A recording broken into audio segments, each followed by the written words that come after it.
بسم اللہ الرحمن الرحیم۔ السلام علیکم پیارے دوستوں، آج کی یہ کہانی ہے ایک بوڑھے شخص کی جو 50 سال تک اللہ تعالیٰ کی عبادت کرتا رہا، صبر کرتا رہا، لیکن آخری عمر میں اس کے ساتھ کچھ ایسا واقعہ پیش آتا ہے جو کہ اسے پوری طرح ہلا کے رکھ دیتا ہے۔ یہ واقعہ بہت ہی زیادہ دلچسپ ہے، آپ کو ضرور پسند آئے گی، اس لیے آخر تک ضرور دیکھیے گا۔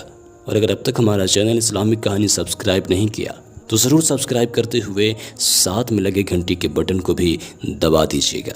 سورج نکلا تو بوڑھا بزرگ گھر سے باہر آیا، مکے کی گلیوں میں گھومنے پھرنے لگا، شاید کہیں مزدوری مل جائے۔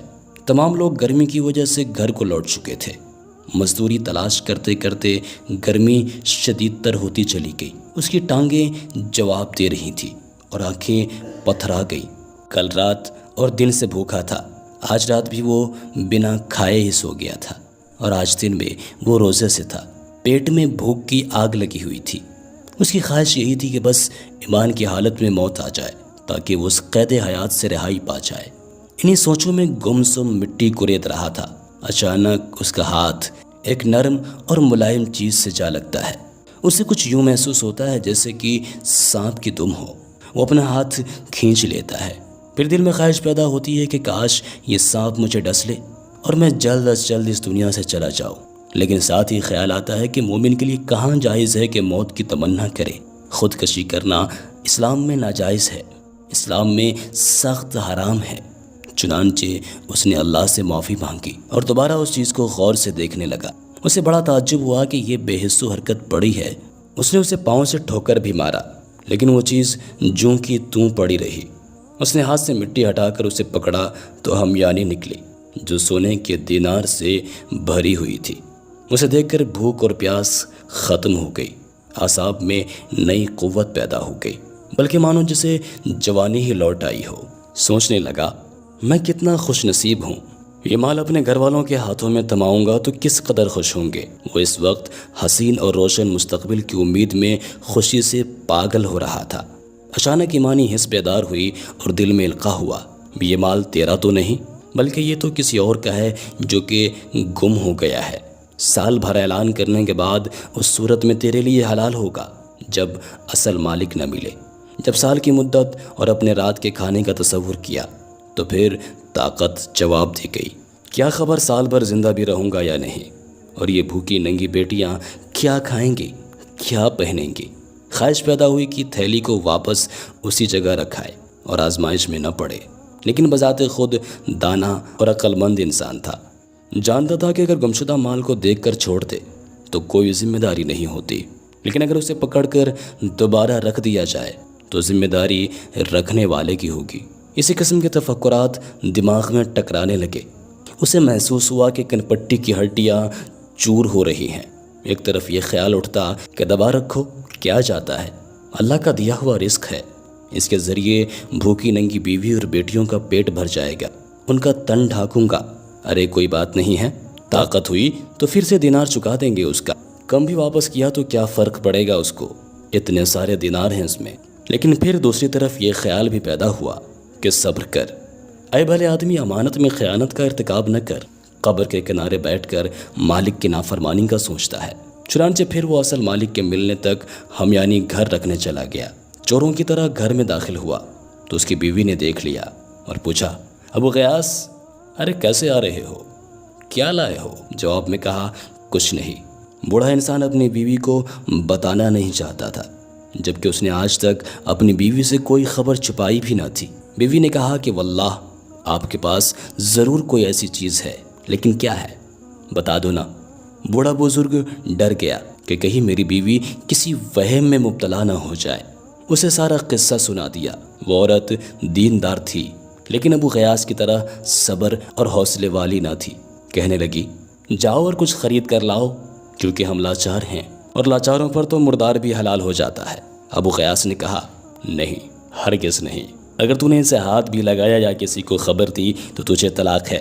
لبابہ خون کے گھونٹ پی کر خاموش ہو گئی اور یہ اصل مالک کی تلاش میں گھر سے نکل پڑا تاکہ اصل مالک سے مل کر حلال طریقے سے کوئی درہم حاصل کر سکے۔ وہ حرم کی طرف چل دیا۔ حرم میں ایک نوجوان محمد بن جعفر تبری زیر تعلیم تھا۔ تبری کہتے ہیں کہ میں نے ایک خراسانی کو یہ اعلان کرتے ہوئے سنا، اے حاجیوں کی جماعت، میری 1000 دینار سے بھری ہوئی تھیلی کہیں گم ہو گئی ہے، جو کوئی اسے واپس کرے اللہ اسے دگنا ثواب دے گا۔ ایک بوڑھا بزرگ اٹھا جو محمد بن جعفر کے موالی میں سے تھا، کہنے لگا، اے خراسان کے رہنے والے، ہمارے ملک پسماندہ ہیں، حالات ہمارے بہت زیادہ خراب ہیں، شاید آپ کی ہمیانی کسی خوف خدا رکھنے والے انسان کو مل گئی ہو، آپ اس کے لیے انعام کا اعلان کر دیجئے نا، جسے لے کر وہ باقی واپس کر دے۔ نوجوان خراسانی نے پوچھا، ہاں بھائی کتنا انعام؟ ابو غیاث نے کہا 100 دینار، یعنی 10واں حصہ۔ اس نے کہا نہ بھائی نہ، ایسا نہیں ہو سکتا، میں اللہ پر معاملہ چھوڑتا ہوں۔ دونوں جدا ہو کر اپنی اپنی منزل کی طرف چلے گئے۔ تبری کہتے ہیں میرے دل میں آیا کہ وہ ہمیانی ضرور اسی بوڑھے کو ملی ہوگی۔ میں اس کے پیچھے پیچھے چلنے لگا۔ وہ بوڑھا ایک خستہ حال مکان میں داخل ہوا اور یوں گویا ہوا، لبابا کہاں ہے؟ لبابا نے کہا حاضر ہوں ابو غیاث۔ بوڑھے نے کہا میں نے ایک شخص کو اس کی ہمیانی کی تلاش میں پھرتے ہوئے دیکھا ہے، میں نے اسے یہ بھی کہا ہے کہ تو اس کے واپس کرنے والے کے لیے 100 دینار انعام کا اعلان کر دے، لیکن وہ نہیں مانتا۔ اب ہمیں کیا کرنا چاہیے؟ میرا تو ارادہ ہے کہ ہم یعنی اس کو واپس کر دیتے ہیں۔ لبابا نے کہا ابو غیاث، ہمیں تیرے ساتھ 50 سال فقر و فاقہ میں گزارنے پڑے، تیری 4 بیٹیاں ہیں، 2 بہنیں ہیں، ایک ساس اور 8ویں میں ہوں۔ ابو غیاث اللہ بڑا مہربان ہے، اس کی شان اس امر سے بلند ہے کہ ایسے آدمی کو عذاب کرے جو ان کا واحد کفیل ہو۔ تو نے نہ تو چوری کی ہے نہ کہیں ڈاکہ ڈالا ہے، یہ مال تو اللہ تعالیٰ نے تیرے سامنے رکھا ہے، تو اسے کیوں ٹھکرا رہا ہے؟ کیا اللہ تجھ سے ان عورتوں کے متعلق سوال نہ کرے گا؟ تبری کہتے ہیں کہ میں نے بوڑھے کے چہرے کو بغور دیکھا، معلوم ہوا کہ اس کا دل ان بھوکی ننگی بیٹیوں اور مسکین ام لبابا پر آنسو بہا رہا ہے، کیونکہ فاقوں کی بدولت ان کا چمڑا ہڈیوں پر خشک ہو رہا تھا۔ وہ دیمک خوردہ لکڑی کی طرح کھوکھلے بدن میں سانسیں لے رہی تھی۔ اس کے دل میں آیا کہ کچھ دینار خرچ کر لوں، لیکن فوراً یاد آیا کہ 50 سال صبر سے گزار دیے، اور آج جب کہ ٹانگیں قبر میں لٹکی ہوئی ہیں تو 50 سال کے صبر کو ایک دن کی لذت پر کیوں قربان کروں؟ اور پھر اللہ تعالیٰ میرے اہل و عیال پر رحم کرے گا۔ دل کو حوصلہ دے کر بولا میں ایسا نہیں کروں گا، 86 سال بعد اپنی لاش کو قبر میں نہیں جلاؤں گا۔ تبری کہتے ہیں کہ اس کے بعد میاں بیوی خاموش ہو گئے اور میں واپس چلا گیا۔ مغرب کی اذان ہوئی تو بوڑھا بزرگ دن بھر کے کمائے چند ٹکڑوں پہ اہل و عیال سمیت افطار کرنے بیٹھ گیا۔ باقی لوگ انواع و اقسام کے عمدہ کھانوں سے مزے لے رہے تھے، اور انہیں اس بات کا احساس بھی نہیں تھا کہ رمضان المبارک جو کہ قربانی اور سخاوت کا مہینہ ہے، اللہ نے بھوکا پیاسا رکھنے کے لیے روزے فرض نہیں کیے تھے، بلکہ اس لیے کہ مسلمان وقتی اور اختیاری بھوک کے ذریعے محسوس کریں کہ دنیا میں ایسے لوگ بھی ہیں جو بھوک پر مجبور ہیں۔ ان کی حالت پر غور کر کے اپنے اوپر اللہ کی بے پایاں احسان یاد کریں۔ جو لوگ عمدہ کھانوں سے پیٹ بھر کر مست ہو جاتے ہیں، ان کے ہمسائے بھوک سے سیدھے کھڑے بھی نہ ہو سکیں، تو ایسے لوگوں کا ایمان کیسا، ایسے لوگوں کا روزہ کیسا؟ بوڑھا بزرگ یہی سوچتا رہا اور مسلمانوں کی حالت پر کڑھتا رہا۔ پھر کہتا اللہ تعالیٰ ہی نیکی کا الہام کرنے والا اور روزی تقسیم کرنے والا ہے۔ اس نے آج رات بھی بھوکے گزار دیا اور کھجوریں اور روٹی کے چند ٹکڑے بوڑھی ساس اور بچیوں میں تقسیم کر دیے۔ تبری کہتے ہیں کہ اگلے دن خراسانی حرم میں پھر وہی صدا لگا رہا تھا کہ کوئی میری 1000 دینار والی ہمیانی واپس کر دے تو اللہ اسے دگنا اجر دے گا۔ بوڑھا بزرگ اس کی خدمت میں عرض کرنے لگا، اے نوجوان، میں تجھے کہا تھا کہ ہمارا ملک بے آب ہو گیا ہے، وسائل زندگی کم ہیں، شاید وہ ہمیانی کسی خوف خدا رکھنے والے کو مل جائے تو انعام کے لالچ میں واپس کر دے، چلو 100 دینار نہ صحیح 10 دینار کا ہی اعلان کر دے۔ اس نے کہا ہرگز نہیں، بلکہ میرا اور ہمیانی کا معاملہ اللہ کی سپرد ہے۔ اس کے بعد دونوں جدا ہو گئے۔ تیسرا دن ہوا تو خراسانی نوجوان پھر حرم میں وہی صدا لگا رہا تھا، اور وہی بوڑھا کھڑا ہوا اور کہنے لگا، اے نوجوان، تو نے 100 دینار دینے کا اعلان کرنے سے انکار کر دیا، پھر 10 دینار انعام سے بھی انکار کر دیا، تو آج 1 دینار کا ہی اعلان کر دے، شاید کوئی ہمیانی اٹھا لانے والا اس دینار کے لالچ میں واپس کر دے۔ خراسانی نے کہا نہیں، بلکہ میں قضیے کا فیصلہ اللہ تعالیٰ پر چھوڑتا ہوں۔ بڑے بزرگ کی امید کا آخری سہارا بھی ٹوٹ چکا تھا اور سوچنے لگا کہ ابھی تو 1000 دینار ہاتھ میں ہے، سارا نہ صحیح تو 1 دینار ہی رکھ لوں کہ بھوکے ننگے بیٹیوں کا سامان کر لوں۔ لیکن دینی جذبہ پھر سے موجزن ہوا اور قیامت کے دن کے خیال سے ڈر گیا۔ سوچا 50 سال کے صبر کو ایک دن کی لذت پر قربان کر دینا سراسر گھاٹا نہیں تو اور کیا ہے۔ ابو غیاث نے خراسانی نوجوان سے کہا، آؤ اور اپنی ہمیانی لے جاؤ۔ تبری کہتے ہیں کہ میں نے ان کے پیچھے پیچھے چلنا شروع کر دیا۔ جب دونوں گھر کے دروازے پر پہنچے تو شیخ اندر داخل ہو گیا۔ تھوڑی دیر کے بعد باہر آیا اور خراسانی نوجوان کو اندر لے گیا۔ میں بھی ان کے ساتھ اندر چلا گیا۔ شیخ نے اندر جا کر محفوظ جگہ سے ہمیانی نکالی اور نوجوان سے کہا، کیا تیری ہمیانی یہی ہے؟ نوجوان نے کہا، ہاں۔ پھر بوڑھے بزرگ نے ہمیانی کا سر کھول کر دینار دامن میں پلٹے اور گنے تو پورے 1000 نکلے۔ پھر کہا، یہ تیرے ہیں۔ لبابا اور اس کی بیٹیاں یہ منظر دروازے کے سوراخ سے دیکھ رہی تھی، جیسے بھوکا دیکھ کی طرف دیکھتا ہے۔ خراسانی نے دیناروں والی تھیلی کندھے پر رکھ لی اور اس کے اوپر چادر اوڑھ کر چل دیا۔ لبابا نے یہ منظر دیکھا تو یوں چکرائی جیسے کسی عورت کا اکلوتا بیٹا گم ہو گیا ہو۔ اس کی بیٹیوں کی باتیں کھلی کی کھلی رہ گئی۔ چند لمحوں بعد شیخ نے آہٹ سنی تو نظر اٹھا کر دیکھا کہ نوجوان واپس لوٹ آیا ہے۔ اگر یہ بوڑھا بزرگ اس سے روگردانی کر لیتا تو یہ بڑی بات نہ تھی، کیونکہ اس نے ان کے بھوکے ننگے مسکینوں کو دیکھ 1 دینار تک نہ دیا کہ وہ اپنی بھوک دور کر سکے۔ لیکن یہ بوڑھا بڑا بردبار اور حوصلے والا شخص تھا۔ فوراً بولا، بیٹے کیسے آنا ہوا؟ خراسانی نوجوان نے جواب دیا، اے میرے بزرگ، میرا باپ جب فوت ہوا تو اس کے پاس 3000 دینار تھے۔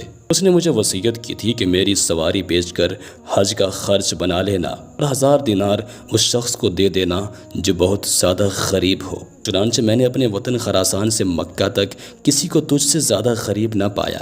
لو یہ دینار رکھ لو، اللہ ان میں تمہارے لیے برکت کرے۔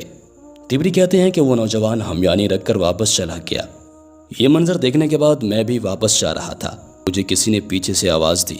میں نے پیچھے مڑ کر دیکھا تو وہی بزرگ میرے پیچھے دوڑ رہا تھا۔ اس نے مجھے اپنی طرف بلا کر کہا، تجھے ہمارے معاملے کی خبر ہو گئی ہے۔ حضرت عبداللہ بن عمر سے سنا کہ رسول مقبول صلی اللہ علیہ وسلم نے حضرت عمر اور حضرت علی رضی اللہ تعالیٰ عنہ سے فرمایا تھا، جب کوئی ہدیہ بن مانگے اور بلا طمع آئے تو اسے واپس نہ لوٹاؤ، نہ اللہ کے ناشکرے بن جاؤ گے۔ او ہدیہ میں سب حاضرین شریک ہوتے ہیں، چلو میرے ساتھ چلو۔ تبری کہتے ہیں کہ میں اس کے ساتھ چلنے لگا۔ بزرگ نے مجھے راستے میں کہا، تو بڑا مبارک ہے، میں نے عمر بھر ایسا مال نہیں دیکھا تھا اور نہ دیکھنے کی امید تھی۔ میری قمیص دیکھ رہے ہو، اس میں قیام لیل کرتا ہوں، فجر کی نماز ادا کر کے اتار دیتا ہوں تاکہ میری بیوی اور بچیاں اور بہنیں باری باری اس میں نماز ادا کر سکے۔ مزدوری کر کے چند کھجوریں اور روٹی کے ٹکڑے خرید کر گھر لوٹ جاتا ہوں۔ جب ہم گھر پہنچے تو بزرگ نے بلند آواز میں پکارا، لبابا اور فلاں فلاں۔ اس بزرگ کی آواز سن کر اس کی بہنیں، ساس اور بیٹیاں اکٹھی ہو گئی۔ اس نے ان سب کو دائرے میں بٹھا کر مجھے بائیں جانب بٹھا لیا اور سب سے کہا، اپنے اپنے دامن پھیلاؤ۔ چنانچہ میں نے قمیص کا دامن پھیلا دیا، لیکن باقی سب نے ہاتھ پھیلائے کیونکہ ان کی قمیص پھٹی ہوئی تھی۔ وہ 1-1 دینار ہر ایک کے ہاتھ پر رکھتا، 10واں دینار مجھے دیتا، یہاں تک کہ ہمیانی خالی ہو گئی اور ہم سب کو 100 دینار ملے۔ مغرب کی اذان ہوئی تو اس بزرگ کے اہل خانہ بھی عمدہ کھانوں کے ارد گرد بیٹھ گئے۔ بوڑھے بزرگ نے اپنی بیوی سے کہا، لبابا دیکھ لیا تو نے صبر کرنے کا فائدہ، اللہ صبر کرنے والوں کا اجر ضائع نہیں کرتا۔ ہم نے اپنے آپ کو حرام کے 1 دینار سے بچایا تو اللہ تعالیٰ نے ہم کو حلال کے ذریعے سے 1000 دینار عطا کر دیے۔ یہ بزرگ چند لقمے کھا کر اٹھ کھڑا ہوا اور باہر جانے لگا تو بیوی نے کہا، کہاں جا رہے ہیں؟ بوڑھے نے کہا، میں کسی فقیر روزے دار کو تلاش کرنے جا رہا ہوں تاکہ اسے اپنے ساتھ کھانے میں شریک کر لوں۔ یہ کہہ کر بزرگ دروازے سے باہر نکل گئے۔ تبری کہتے ہیں کہ مجھے اللہ تعالیٰ نے ان سے بڑا نفع دیا، ان سے میں اپنی خوراک حاصل کرتا رہا۔ 16 سال بعد مکہ آیا تو معلوم ہوا کہ وہ لڑکیاں شہزادوں سے بیاہ دی گئی ہیں اور شیخ چند ماہ بعد فوت ہو گیا۔ میں اس کی بیٹیوں کے شوہر کے پاس جاتا، ان کے بچوں سے ملتا اور سب کو وہ ہمیانی والا قصہ تفصیل کے ساتھ سناتا۔ وہ یہ قصہ بڑی دلچسپی سے سنتے، میری بڑی عزت کرتے۔ اللہ تعالیٰ ان تمام لوگوں پر رحم فرمائے۔ دوستوں، ہم یہ امید کرتے ہیں کہ آج کی یہ ویڈیو آپ کو ضرور پسند آئی ہوگی۔ ویڈیو کو لائک کرنے کے ساتھ ساتھ دوستوں کے ساتھ شیئر بھی ضرور کر دیجیے گا۔ میں آپ سے پھر ملوں گا کسی نئے واقعے کے ساتھ۔ جب تک کہ اپنا اور اپنے پیاروں کا بہت سارا خیال رکھیے گا۔ اللہ حافظ۔